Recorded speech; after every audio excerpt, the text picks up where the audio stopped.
Halo Sobat Rumah Pemilu semua, kali ini kita akan mencoba untuk mengulas sistem pemilu di salah satu negeri jiran kita, Filipina, yang baru saja digelar pada 9 Mei 2022 yang lalu. Hasil pemilu Presiden Filipina 2022 menjadi sorotan publik internasional, tak terkecuali Indonesia. Wajar saja, pemilu 2022 kemarin akhirnya menghasilkan Ferdinand Bongbong Marcos Jr. dan Sara Duterte sebagai pemenang pemilu Presiden dan Wakil Presiden. Keduanya dikenal sebagai bagian dari keluarga politik terbesar di Filipina.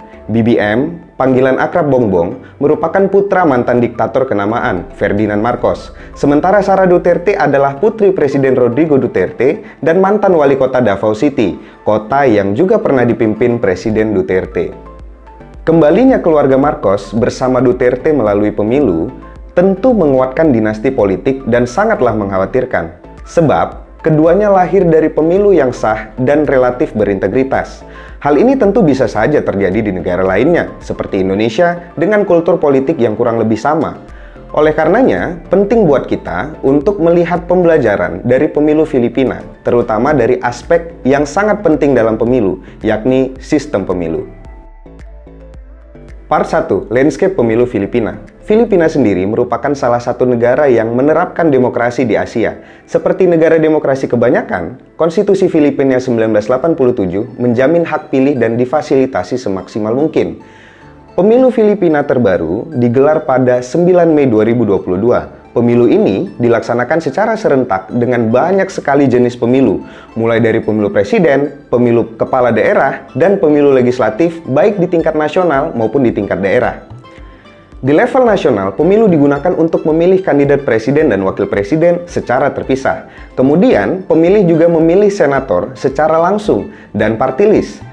Sementara itu, di level lokal, pemilu digunakan untuk memilih gubernur dan wakil gubernur secara terpisah juga di 81 provinsi, wali kota dan wakil wali kota secara terpisah di 146 kota, dan municipal mayor serta municipal vice mayor di 1488 municipal di seluruh Filipina. Sementara itu, untuk pemilihan legislatif, rakyat Filipina memilih anggota House of Representatives dengan dapil yang berbasiskan kota dan kabupaten. Selain itu, di level lokal, pemilih akan memilih anggota Sangguniang Panlalawigan atau DPRD Provinsi, Sangguniang Panlalung Lungsod, DPRD Kota, dan Sangguniang Bayan atau DPRD Munisipal. Semua jenis pemilihan tersebut dilakukan secara serentak. Total pemilih pada pemilu Filipina 2022 berjumlah 67.442.744 jiwa dengan rincian 65.745.529 pemilih dalam negeri dan 1.697.215 pemilih di luar negeri. Pendaftaran pemilih sendiri telah berakhir pada 30 Oktober 2021. Selain itu, terdapat 421.876 presins atau TPS yang dikelompokkan menjadi 106.174 klaster presins. Di Filipina, terdapat beberapa presins atau TPS ditempatkan dalam satu voting centers yang biasanya berupa sekolah-sekolah negeri yang dialihfungsikan secara temporer pada hari pemilihan. Sehingga total 37.141 voting centers yang tersebar di seluruh negeri digunakan sebagai sarana pemilih untuk memberikan suaranya. Part 2. Sistem Pemilu Presiden. Filipina adalah negara yang menerapkan sistem presidensial sebagai sistem pemerintahannya, sama seperti Indonesia. Dalam Konstitusi Filipina 1987, presiden dan wakil presiden harus memenuhi beberapa persyaratan, seperti lahir di Filipina, warga asli Filipina, dan terdaftar sebagai pemilih. Presiden juga harus berusia minimal 40 tahun dan setidaknya tinggal di Filipina selama 10 tahun terakhir sebelum pemilu. Persyaratan yang sama juga berlaku bagi wakil presiden. Namun berbeda dengan Indonesia dan negara presidensial lainnya, pemilih presiden dan wakil presiden tidak dipilih dalam satu paket, melainkan dipilih secara terpisah. Berikut ilustrasi suara untuk pemilu presiden di Filipina. Dalam kampanyenya, calon presiden biasanya berkampanye dengan calon wakil presiden sebagai running mate-nya. Misalnya, pasangan Bongbong Marcos dengan Sara Duterte atau Leni Robredo dengan Kiko Pangilinan. Namun kemenangan calon presiden tidak menentukan kemenangan koleganya. Salah satu contoh adalah Presiden Rodrigo Duterte dan Wakil Presiden Leni Robredo yang tidak berkampanye bersama pada pemilu 2016. Hal ini tentu cukup problematik, sebab dalam kepemimpinannya, keduanya kerap bersilang pendapat karena tidak dipilih dalam satu paket yang sama. Ini tentu meningkatkan potensi instabilitas pemerintahan eksekutif, padahal salah satu gagasan presidensialisme adalah kestabilan pemerintahan itu sendiri. Presiden dan wakil presiden dipilih melalui sistem first past the post dan one round system. Artinya, walaupun peraih memperoleh suara kurang dari 50%, ia akan tetap keluar sebagai pemenang tanpa melalui ronde kedua. Tidak ada presidential threshold dalam pemilu presiden. Calon presiden dan wakil presiden bisa diusung oleh partai yang bahkan tidak memiliki kursi di parlemen. Bahkan, kandidat independen juga dimungkinkan untuk berlaga. Presiden dan wakil presiden juga memiliki masa jabatan yang sama, yakni 6 tahun. Selain itu, keduanya hanya memiliki satu periode dan dilarang untuk mengikuti pemilu selanjutnya. Part 3, sistem pemilu legislatif. Memahami sistem pemilu legislatif di Filipina memang cukup sulit, sebab ada beberapa komponen yang berbeda dengan sistem di Indonesia. Ada 6 jenis pemilu dalam pemilu legislatif. 6-nya diantara lain adalah pemilu anggota House of Representative, pemilu party list, pemilu senator yang semuanya di level nasional. Kemudian, pemilu Sangguniang Panlalawigan atau DPRD Provinsi, pemilu Sangguniang Panlalungsod atau DPRD Kota, dan pemilu Sangguniang Bayang atau DPRD Munisipal di level daerah. Pemilih akan memilih 5-6 pemilu, tergantung daerah yang ia tinggali. Pada level nasional, ada 3 jenis pemilu. Pertama, pemilu House of Representative yang menggunakan sistem campuran paralel. Sistem pluralitas FPTP digunakan untuk memilih anggota DPR dengan dapil yang berbasis kota dan munisipal. Artinya, setiap kota dan munisipal memiliki satu perwakilan anggota DPR. Namun, beberapa kota yang padat memiliki lebih dari satu dapil, seperti kota Manila yang memiliki 6 dapil dan 6 kursi. Hasil pemilu ini akan mengisi setidaknya 80% dari kursi House of Representatives. Kedua, pemilu party list yang menggunakan sistem proporsional dengan dapil berbasis negara.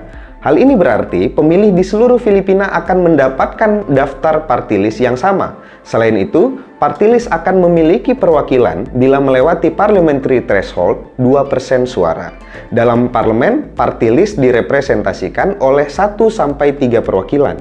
Tergantung perolehan suaranya, party list sendiri menjadi kamar yang unik dan mungkin hanya ditemukan di Filipina. Berbeda dengan partai reguler yang mencalonkan kandidatnya, yang akan tampil di daftar adalah nama dari party list itu sendiri. Hasil pemilu party list akan mengisi 20% atau 63 kursi House of Representatives. Ketiga, pemilu senator yang menggunakan sistem mayoritas berjenis block voting. Dalam sistem ini, pemilih diwajibkan untuk memilih 12 kandidat yang berada dalam daftar pilih. Seperti halnya party list, pemilihan senat juga menggunakan dapil berbasis negara. Nantinya akan ada 24 senator terpilih yang mendapatkan kursi senat. Di level lokal, terdapat DPRD Provinsi, DPRD Kota, dan DPRD Munisipal. Ketiga entitas tersebut dipilih melalui pemilu dengan sistem yang sama dengan pemilihan senator di level nasional, yakni dengan block vote system. Di level provinsi, pemilih diwajibkan memilih 2 kandidat dengan dapil 1 provinsi. Sementara di level kota atau munisipal, pemilih diwajibkan memilih 6-8 dalam daftar di surat suara dengan format dapil yang sama. Pemilih yang berdomisili di Highly Urbanized Cities atau HUC dan Independent Component Cities atau ICC hanya akan memilih anggota Sangguniang Panlalungsod atau DPRD kota di level daerah. Part 4, sistem pemilu kepala daerah. Untuk memahami sistem pemilu di daerah, kita harus memahami terlebih dahulu konsep otonomi daerah di Filipina yang cukup berbeda dengan Indonesia. Walaupun memiliki provinsi, kota, dan munisipal, beberapa kota memiliki status dan kekhususan yang berbeda. Terdapat 33 kota yang tergolong Highly Urbanized Cities atau HUC, yang 16 diantaranya masuk dalam kawasan Metro Manila dan 5 kota yang berstatus Independent Component Cities. Kota-kota dengan status tersebut tidak berada di bawah pemerintahan provinsi, melainkan menjalankan pemerintahannya secara mandiri, di samping kota komponen lain yang tetap di bawah provinsi. Hal ini tentu mempengaruhi sistem pemilu lokal Filipina. Pemilih di kota-kota yang berstatus HUC dan ICC tidak akan terlibat dalam pemilihan di level provinsi. Mereka hanya akan memilih wali kota, wakil wali kota, dan sangguniang panlalungsod atau DPRD kota. Sementara itu, pemilih yang berdomisili di kota komponen lain akan memilih sangguniang panlalungsod atau sangguniang bayan, serta memilih anggota sangguniang panlalawigan di level provinsi. Di samping itu, mereka juga memilih gubernur dan wali kota.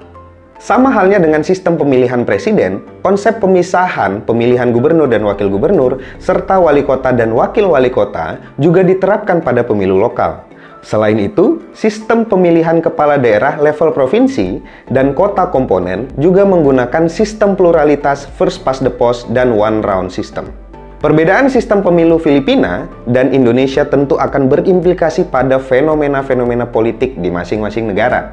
Misalnya, rendahnya efektivitas presidensial karena presiden dan wakil presidennya tidak dipilih dalam satu paket, atau rendahnya atensi pemilih terhadap pemilu lokal karena seluruh jenis pemilu dilaksanakan serentak. Sehingga membuat pemilih akhirnya terpecah fokus kepada pemilu nasional atau pemilu daerah.